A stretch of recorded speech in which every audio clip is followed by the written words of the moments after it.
I'm about to tell you a story. And as I tell you this story, I want you to pay attention to what you are feeling. I am a child of God. I'm a wife and a mother and a priest in God's church. I work hard in all these vocations.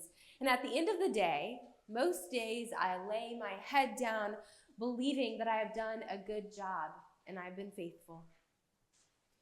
But I could lay my head down every night and wonder about all my shortcomings, which has made me think about one of my bedtime routines. Most every night, after the baby's in bed and I'm settling down for a sleep, I turn on a podcast. You might think that I would turn on something soothing and reflective. I lay my head down and immediately begin a podcast called Snapped, Women Who Kill. I'm not proud of it, but it is exactly what you would think it is. It is about women who kill people. I listen to this podcast for a variety of reasons I easily recognize. One is that I know the killer will be caught. It's a solvable puzzle. And now I'm beginning to wonder if I lay my head down thinking about women who murder, because somewhere deep in my subconscious, I can say to myself, God, I thank you that I'm not like that woman, a murderer. And perhaps I do this because it is when I lay my head down that the reality that I am a deeply flawed person comes pouring into the forefront of my mind. I seek to soothe my own inadequacies by looking down on others. It's part of who I am, a sinner. So that's my story. And it is mostly true. And though my story is unique to me, I feel confident that it is each of our stories. Each one of us is sinners. But today, instead of talking about being sinners and sin, I want to talk about sin as a pilgrimage. After all, each of us is constantly on the way to understanding how and why we hunger for something more substantial, more lasting in our lives. Each of us is here attempting to read the roadmap about how to orient our lives around something larger and more powerful than we are. It is out of humility that we realize we are searching for something that only God can provide. And we're journeying together to experience what God offers. So, instead of sinners and sin, let us be pilgrims, navigating our search for a rich spiritual experience, because God celebrates pilgrims over those that try to find satisfaction outside of God's grace. If you thought you heard an Episcopal priest preaching on sin, you are correct. For all intents and purposes, I am preaching on sin. But in doing so, I'm inviting us to think differently, because talking about sin and sinners can often come with religious baggage, and then that baggage defeats the point of talking about sin. Some of us immediately shut down as soon as we hear that particular language, because the real point of naming sinners is not to make anyone feel ashamed. The point is naming ourselves or anyone as sinners is an invitation to pilgrimage.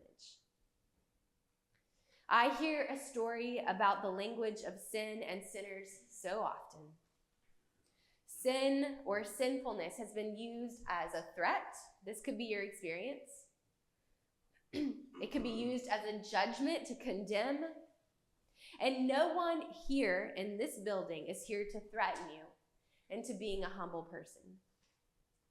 No one here has the authority to condemn you and manipulate you into being a humble person.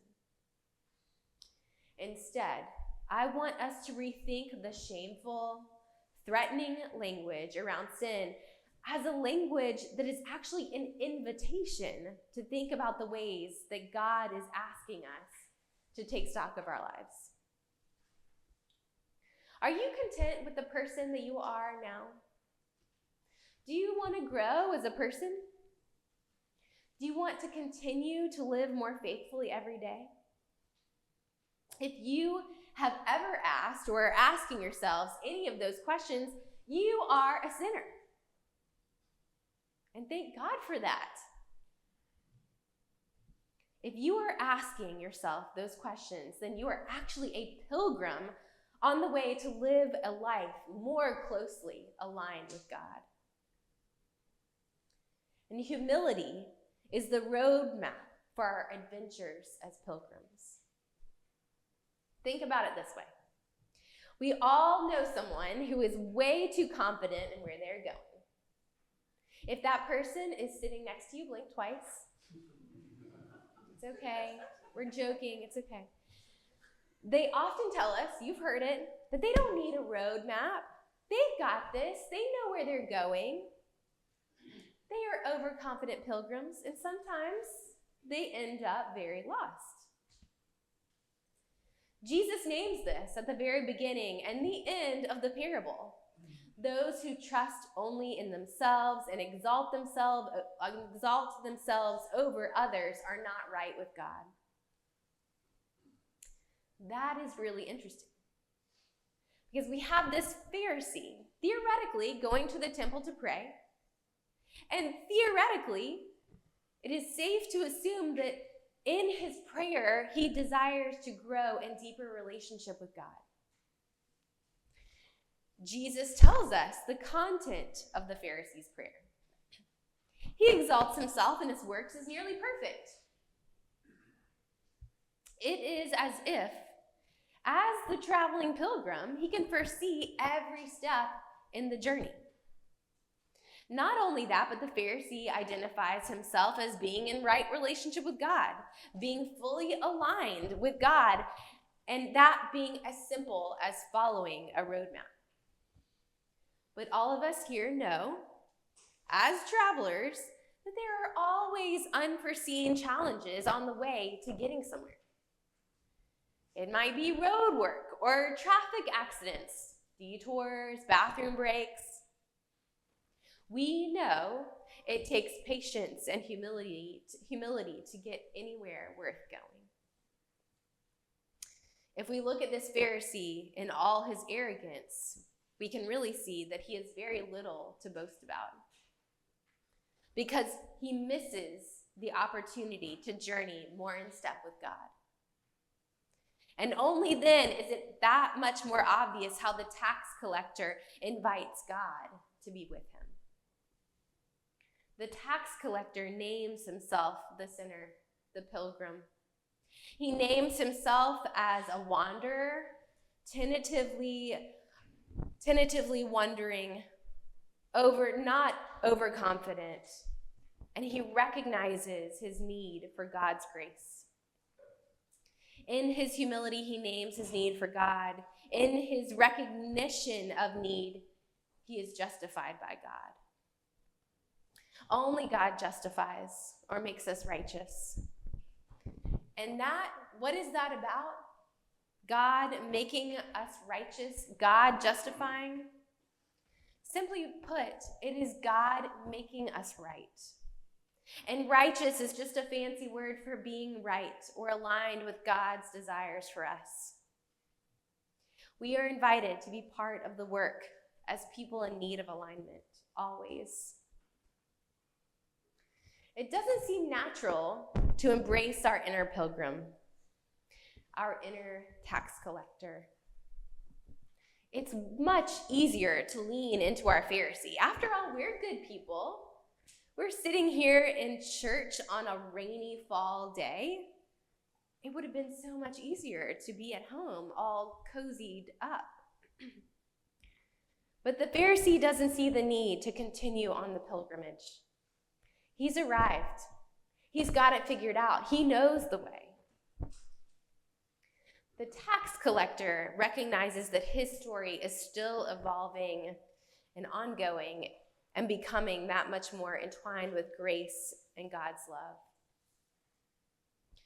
God favors the one that recognizes their own lack of perfection, because it is in that one that God's roadmap is most easily accessible. We could even call it the glove compartment of humility. And it is in that that holds the map to so many more adventures with God. In humility, let us wonder at our own shortcomings with grace, not with guilt or fear or shame. Wonder with me, most certainly through some initial discomfort, because that wonder will open up an entire new road with God. That wonder will draw us closer to God, and the humility and the vulnerability that it takes to wonder about those shortcomings will draw us, a group of tax collectors, closer to each other. Make a gentle space within yourself to wonder. And I assure you, along the way, we will watch our community become God's dream.